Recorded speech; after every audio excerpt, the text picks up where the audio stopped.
Salmo 78, versículos 1 ao 8, começando no versículo 1. Assim diz a palavra do Senhor. Escutai a minha lei, povo meu. Inclinai os vossos ouvidos às palavras da minha boca. Abrirei a minha boca numa parábola. Falarei enigmas da antiguidade, os quais temos ouvido e sabido, e nossos pais nos têm contado. Não os encobriremos aos seus filhos, mostrando à geração futura os louvores do Senhor, assim como a sua força e as maravilhas que fez. Porque ele estabeleceu um testemunho em Jacó e pôs uma lei em Israel, a qual deu aos nossos pais para que a fizessem conhecer a seus filhos, para que a geração vindoura a soubesse, os filhos que nascessem, os quais se levantassem e a contassem a seus filhos, para que pusessem em Deus a sua esperança, e se não esquecessem das obras de Deus, mas guardassem os seus mandamentos, e não fossem como seus pais, geração obstinada e rebelde, geração que não regeu o seu coração e cujo espírito não foi fiel a Deus. O Salmo 78, que nós acabamos de ler, ele fala da grandeza de Deus como um todo. Se você ler o Salmo inteiro, fala da grandeza de Deus e as suas obras em prol da nação de Israel. Esse Salmo é um pouquinho diferente do seu Salmo normal, em que ele não foi escrito por Davi. Davi escreveu a grande parte, a maioria dos salmos, isso é bem verdade, mas este aqui não foi escrito por Davi, foi escrito por Asaf, sob inspiração do Espírito Santo, do mesmo jeito. E mais importante de que quem escreveu o salmo é quem inspirou o salmo, que no caso aqui foi o Espírito Santo, sendo ele um salmo de Asaf, sendo ele um salmo de Davi, ou seja lá quem foi. Agora, Asaf, só para dar um pouco de base aqui para o que está sendo escrito, Asaf era um servo de Deus e ele era contemporâneo com Davi. Lá em 2 Crônicas, capítulo 29, versículo 30, faz referência a Asaf e mostra o seu calibre. Diz assim o versículo 30 de 2 Crônicas 29. Então o rei Ezequias, isso foi escrito muitos anos depois que Asaf morreu. Então, o rei Ezequias e os príncipes disseram aos levitas que louvassem ao Senhor com as palavras de Davi e de Asaf, o vidente. Quais eram as palavras de Davi e de Asaf? Eram salmos, que foi escrito na grande parte por Davi, mas também por Asaf, que aqui é dito como sendo um vidente. O que é um vidente? Ele era um profeta. Deus falava através de Asaf. Não temos as suas visões do vidente, mas nós temos sim o trabalho dele inspirado no livro de Salmos. Vários salmos ele escreveu. Então Asaf era era um servo de Deus, era um vidente, era contemporâneo e ajudava Davi nessa questão dos salmos e ministrar na questão de música e louvor no templo. E é possível a gente notar a autoridade e o respeito que Asaf comandava lendo os primeiros 12 versículos que nós lemos aqui no Salmo 78. Escutai a minha lei, povo meu. Note que Asaf está falando minha lei. Não que era a lei dele, mas era a lei que ele trazia.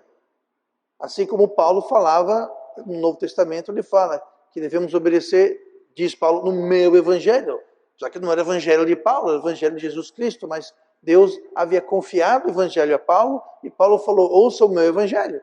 Mas não era de Paulo, mas de Cristo. Aqui também Asaf se refere à minha lei, a que Deus confiou a ele, as palavras que Deus confiou a ele. Ele se refere, escutar a minha palavra, povo meu. Então você vê que ele tem quase que um relacionamento fraternal de um líder fraternal de como se fosse alguém que liderava o povo meu. Continua. Inclinai os vossos ouvidos às palavras da minha boca, disse Asaf. Abrireis a minha boca, numa parábola falarei enigmas da antiguidade. Então você vê que ele comanda um certo respeito, uma certa autoridade em questões bíblicas das Escrituras. Ao ler o texto de hoje, do versículo 1 ao 8, algumas palavras e expressões, elas sobressaltam do texto, como por exemplo, pais, mencionado várias vezes, pais, filhos, fala sobre gerações futuras, gerações vindouras, faz referências também às gerações passadas, e aqui então é um salmo que está trazendo à tona o que é muito específico para o dia de hoje, que nós celebramos o Dia dos Pais, fazendo referência ao pai e aos filhos e gerações.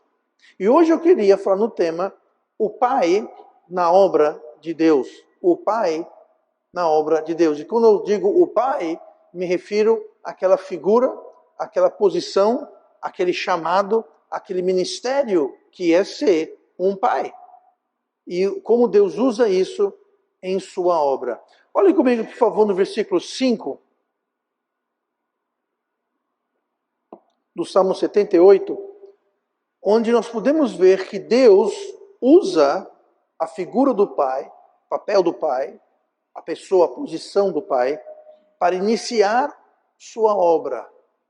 Deus usa o pai. Se você é pai aqui esta noite, se você um dia vai ser um pai aqui esta noite, entenda que Deus inicia uma obra, um trabalho, pode ser uma família, pode ser numa igreja, pode ser numa nação, mas Deus inicia a sua obra usando o pai. Versículo 5. Porque ele estabeleceu um testemunho em Jacó. Ele aqui falando sobre Deus, tá? Porque ele estabeleceu um testemunho em Jacó e pôs uma lei em Israel, a qual deu aos nossos pais para que a fizessem conhecer a seus filhos. Eu não estou, claro, querendo menosprezar mães que têm uma missão crucial, indispensável e central na obra de Deus, no papel, para exercer um papel na obra de Deus. Mas hoje estamos focando nos pais. A palavra estabelecer, porque ele estabeleceu, essa palavra estabelecer, no dicionário português é definido como fazer começar, criar, instituir. Deus, ele começa, cria, institui a sua obra. No caso aqui, fala sobre um testemunho em Jacó. Esse testemunho se refere à aliança, se refere ao plano que Deus tinha para com a nação de Israel. Jacó, claro, é o terceiro filho, tem Abraão, Isaque e Jacó, é o terceiro da promessa, e Jacó se tornou Israel. Ficou conhecido, teve seu nome mudado de Jacó para Israel, mas então Deus está iniciando, ele iniciou em Jacó. Ele começou com Abraão, com Isaque, mas foi em Jacó que o nome Jacó foi mudado para Israel e foi reforçado, foi restabelecido aquela promessa feita a Abraão. Inclusive, a palavra estabeleceu, que nós lemos aqui no versículo 5, é a palavra hebraica kum. A palavra kum é a mesma palavra usada em outros textos do Velho Testamento, claro, em relação à aliança. Por exemplo, quando Deus fez uma aliança com Noé, lá em Gênesis 6, 18, ele disse, mas contigo estabelecerei a minha aliança. Essa palavra estabelecerei é a palavra hebraica kum, a mesma que é usada lá no versículo 5, onde fala, porque ele estabeleceu, é a palavra kum. Aí nós temos essa mesma palavra, eu condensei aqui numa referência apenas, a aliança com Abraão, Isaque e Jacó. Lá em Êxodo 6, versículo 3, diz, e eu apareci a Abraão, a Isaque e a Jacó, como o Deus Todo-Poderoso, mas pelo meu nome, o Senhor, não lhes fui perfeitamente conhecido, e também estabeleci a minha aliança com eles, para dar-lhes a terra de Canaã, a terra de suas peregrinações, na qual foram peregrinos. Então você veja que aqui, essa palavra estabelecer é uma palavra muito importante, porque Deus usa essa palavra quando Ele inicia ou reforça, restabelece uma aliança, um testemunho, um plano para com os homens. Então aqui Deus usou Jacó, que é conhecido como um dos patriarcas, mas ele usou essa palavra de estabelecer. Então Deus ele estabelece, ele inicia uma aliança, um testemunho, um contrato, um acordo com pais. Com o pai Abraão, com o pai Isaac, com o pai Jacó. Nós temos Noé. Todo mundo sabe que todos nós somos descendentes de Adão, obviamente, mas também somos todos descendentes de Noé. Porque só Noé sobreviveu, só a linhagem de Noé sobreviveu o dilúvio. Então Noé é uma espécie de pai, que todos os humanos na terra hoje, eu e você, e cada ser humano no mundo é descendente de Noé. De uma certa forma, ele é o nosso pai. Somos todos descendentes de Adão e somos todos descendentes de Noé.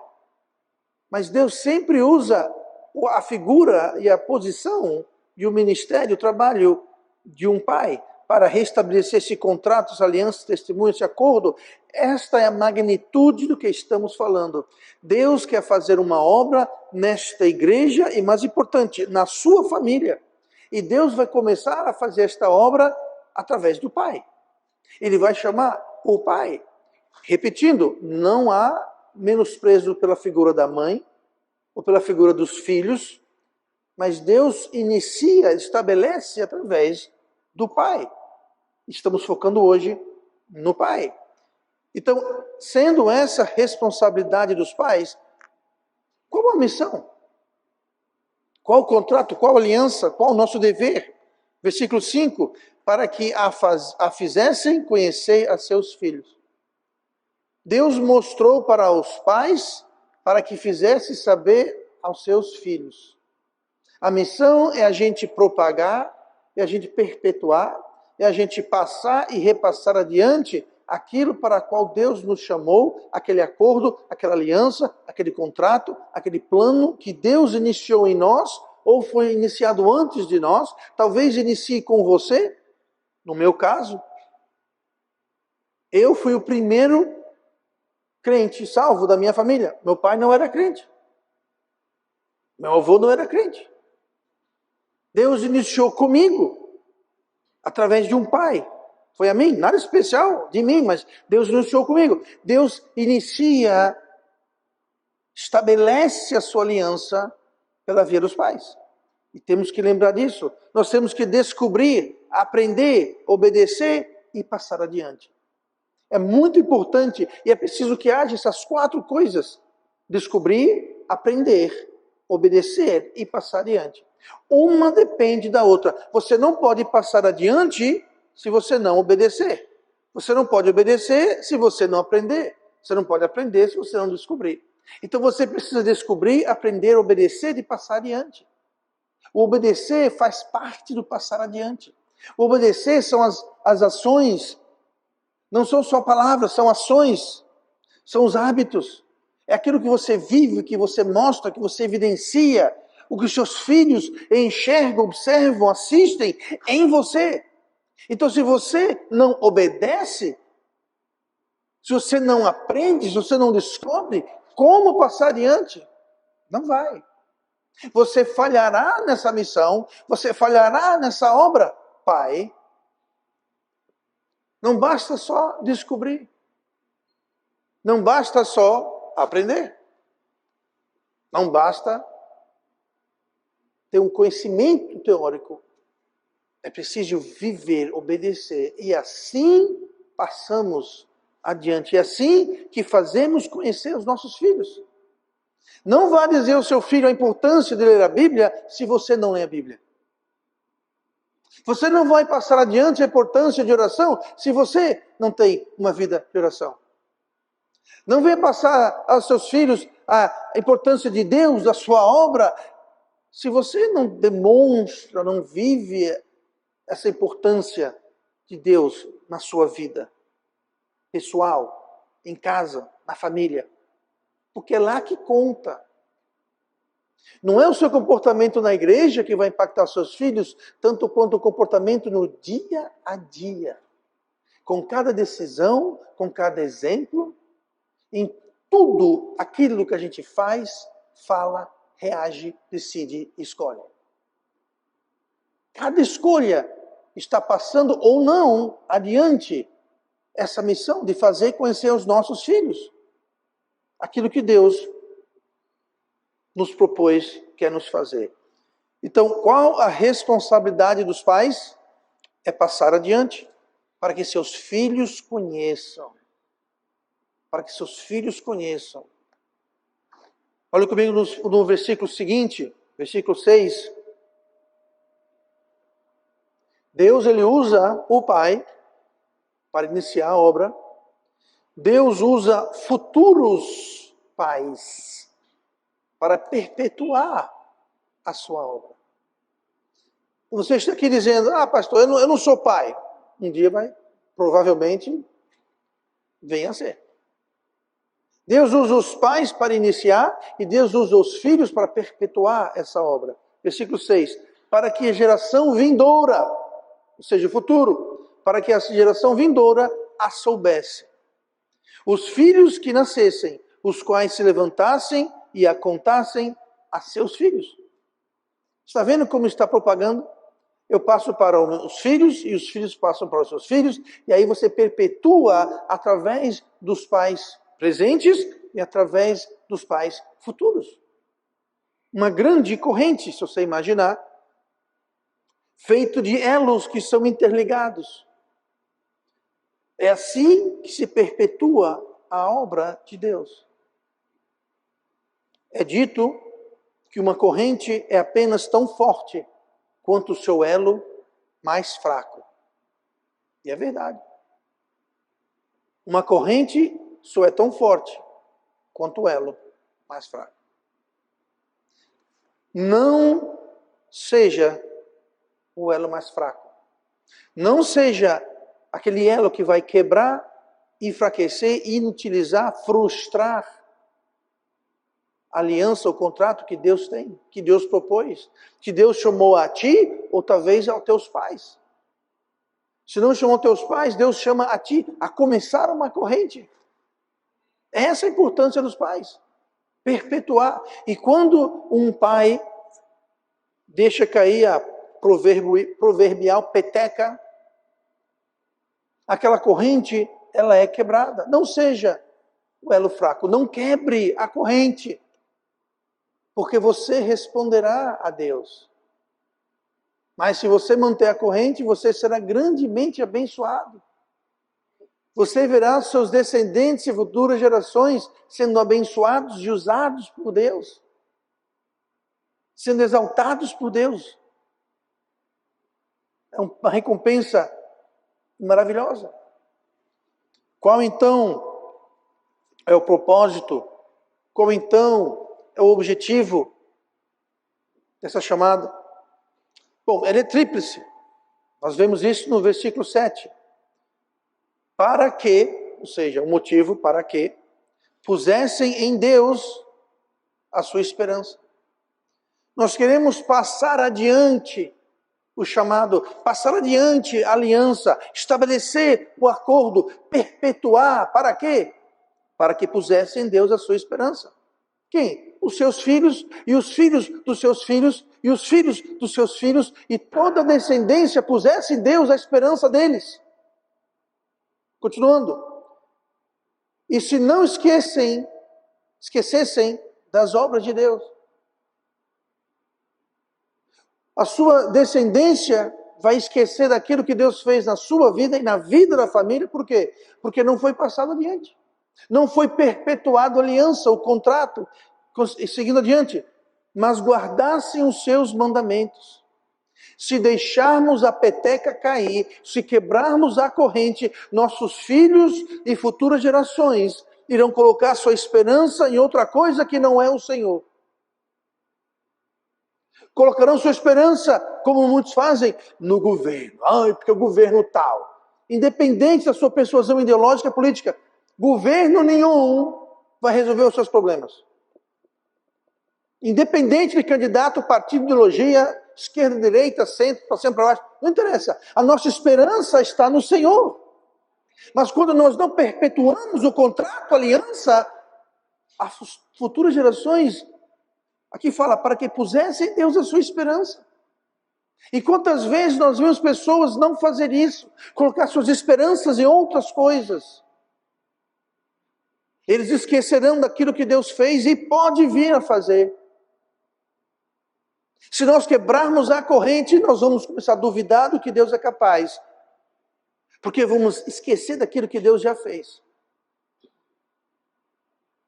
Serão desobedientes a Deus.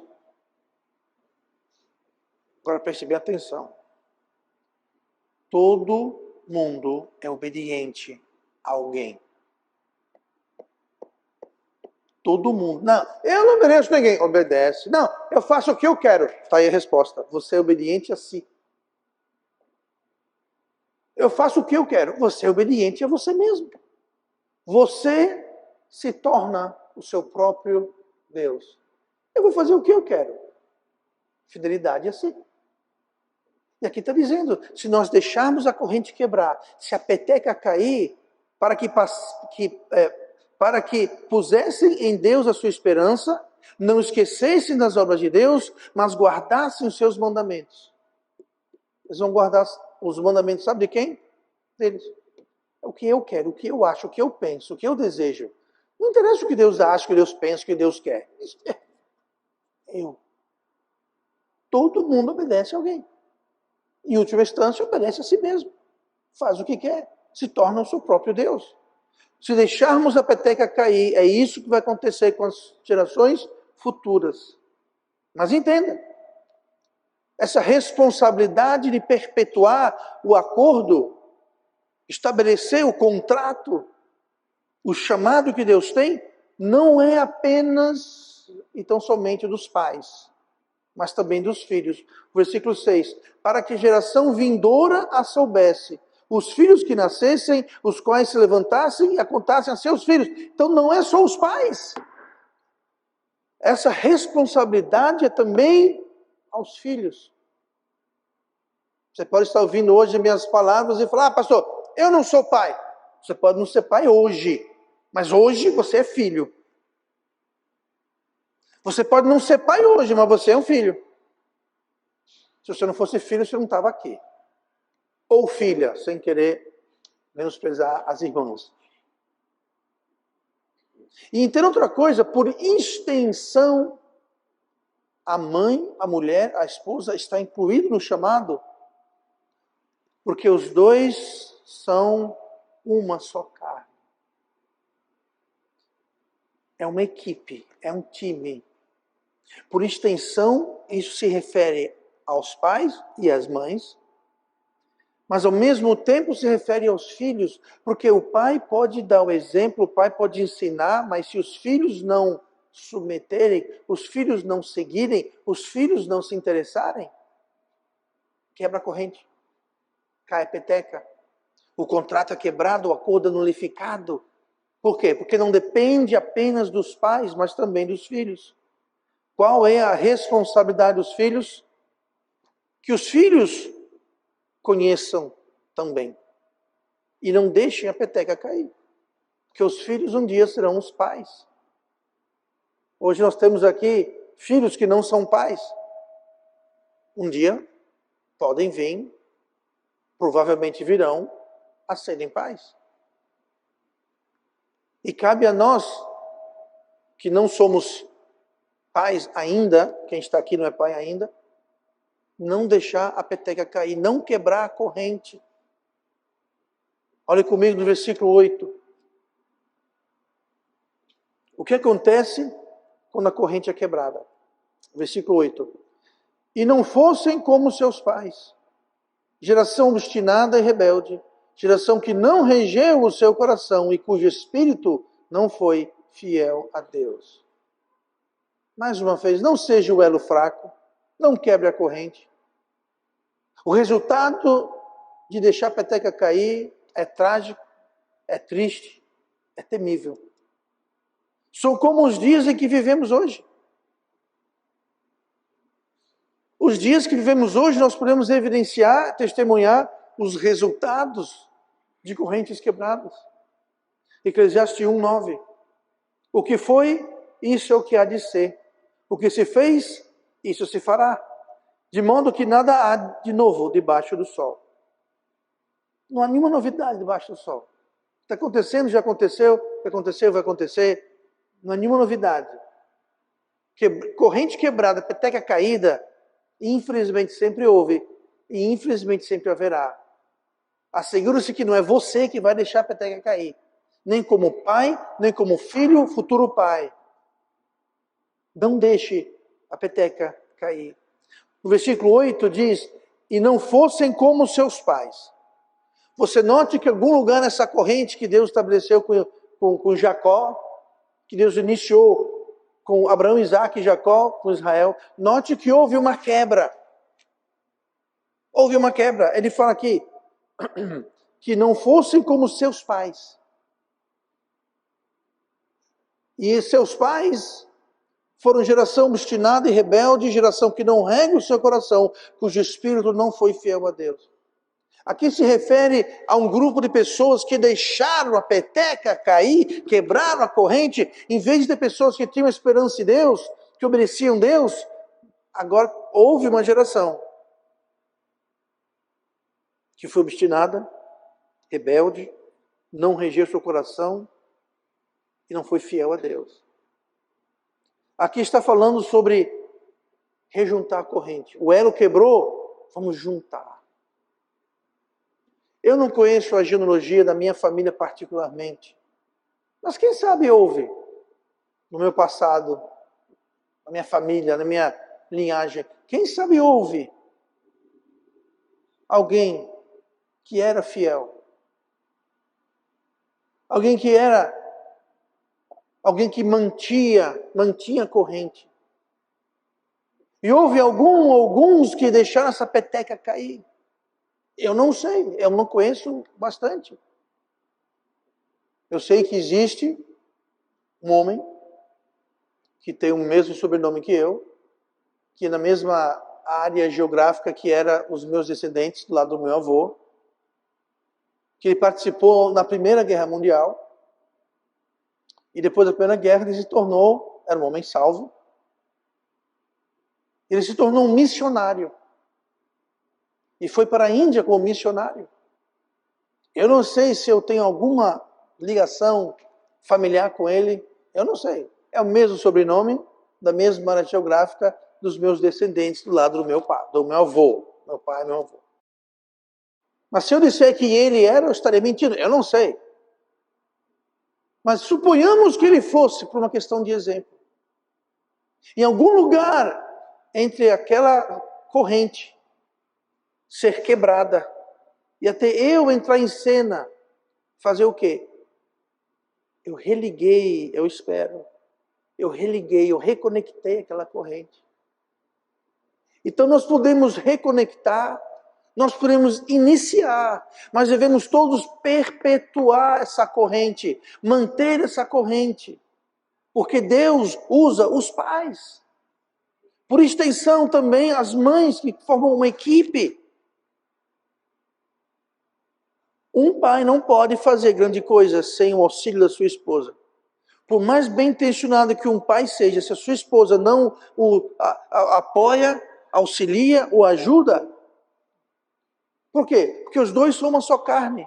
Não são duas vidas, são duas vidas em uma. Não são dois ministérios, é dois ministérios em um. Não existe essa duplicidade, não existe essa separação. Os dois são uma só carne. Por extensão, as mães, as esposas são incluídas. Mas veja se não é esse o que vivemos hoje. Os sintomas de correntes quebradas, olha no versículo 8, nós vemos os resultados e os sintomas de uma corrente quebrada. Fala sobre uma geração obstinada e rebelde. Essa geração que nós vivemos, e cada vez mais ela é obstinada e rebelde, teimosa. vai fazer o que quer, não adianta você desenhar, explicar, dar exemplo, mostrar, pintar, cantar, fazer mima, não adianta. Eu vou fazer o que eu vou fazer, o que eu vou fazer, o que eu vou fazer. Dane-se os resultados, eu vou fazer o que eu quero. É minha vida. Só se esquecem que ao assim fazer, estão quebrando a corrente e condenando seus descendentes ao que nós vimos antes. A rebelião e, vimos agora, obstinação e rebeldia. Geração que não regeu o seu coração. O que quer dizer isso? É uma geração que não controla, não rege. O que é reger? Reger é de reinar, de governar, de dominar, de dirigir, de mandar. Não regeu o seu coração. Foi o contrário, foi o coração que regeu eles. Geração que não regeu o coração. Por quê? Porque o coração regeu eles. Fizeram o que o seu coração queria. O problema com isso é que a Bíblia fala que nosso coração é mau, perverso, quem o conhecerá? O problema é que nosso coração é um aliado do inimigo. Por isso que ele é chamado de mau e rebelde. Mas é uma geração que não controla o coração, mas é controlada pelas suas vontades, pelas suas opiniões, pelo que eles querem, e dane-se o mundo e a todos. Não controlou, não regeu o seu coração, mas foi regido. E por último, cujo espírito não foi fiel a Deus. Deus estava longe. Me diga se não é isso um retrato da geração presente. Não estou me referindo a pessoas, mas de um modo geral. Se não é isso que observamos na nossa sociedade. Essa rebeldia, essa obstinação, essa coisa de fazer a vontade do coração. O mundo diz, siga o seu coração. Realize os desejos do seu coração. Faça, você só vai ser feliz quando você fizer o que o seu coração mandar. Isso é o conselho mais, desculpe o termo, estúpido, idiota que já existiu. Seguir o coração é alguém que não tem a mínima ideia do que a Bíblia fala sobre o nosso coração. Seguir o seu coração, aquela pessoa que segue o seu coração, eu lhe garanto, vai ter uma vida arruinada, trágica e miserável. Por quê? Porque é isso que dá a seguir o seu coração. Poderia aqui citar vários exemplos e falar, mas aí a gente não vai embora tão cedo hoje. Mas pesquise a sua Bíblia.